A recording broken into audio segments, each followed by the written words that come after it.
Hello bachcho, let's read the question. The question says if both assertion and reason are true and the reason is correct explanation of the assertion. Assertion and reason both are true but reason is not correct explanation. Assertion is true, reason is false, A is false but R is true.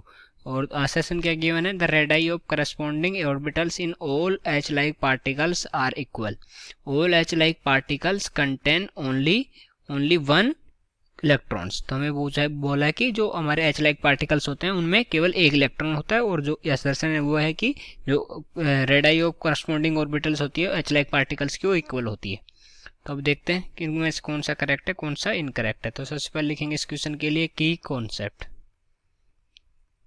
और इस question का जो की concept होगा वो क्या हो जाएगा, Bohr's radius.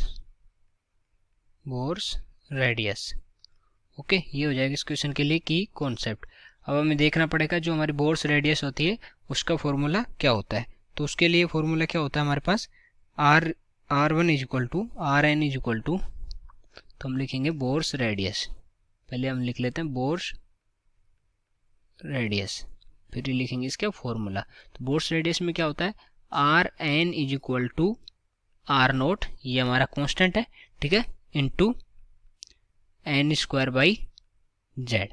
Okay, R N is equal to R nought into N square by Z. यहाँ पर n क्या है, n है हमारा ऑर्बिट, n है ऑर्बिट, और z क्या है, एटॉमिक नंबर, एटॉमिक नंबर।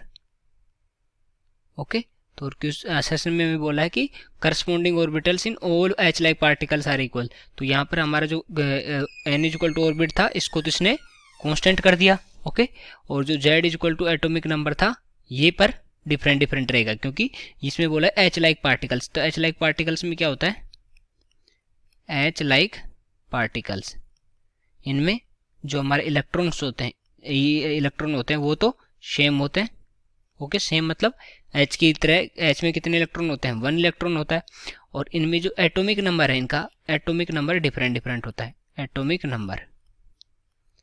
तो इलेक्ट्रॉन सेम है और एटॉमिक नंबर डिफरेंट है। तो एन यहाँ पर जो फर्स्ट में असर्शन में एन ऑर्बिट का नंबर है जो कांस्टेंट है, पर जेड जो एटॉमिक नंबर है वो डिफरेंट होगा, इसलिए जो आर एन की वैल्यू है, आर एन की वैल्यू जो होगी वो सेम नहीं होगी, ओके। तो हमारा जो असर्शन है वो क्या हो जाएगा, वो इनकरेक्ट हो जाएगा, क्योंकि इनकी इक्वल नहीं होगी रेडियस।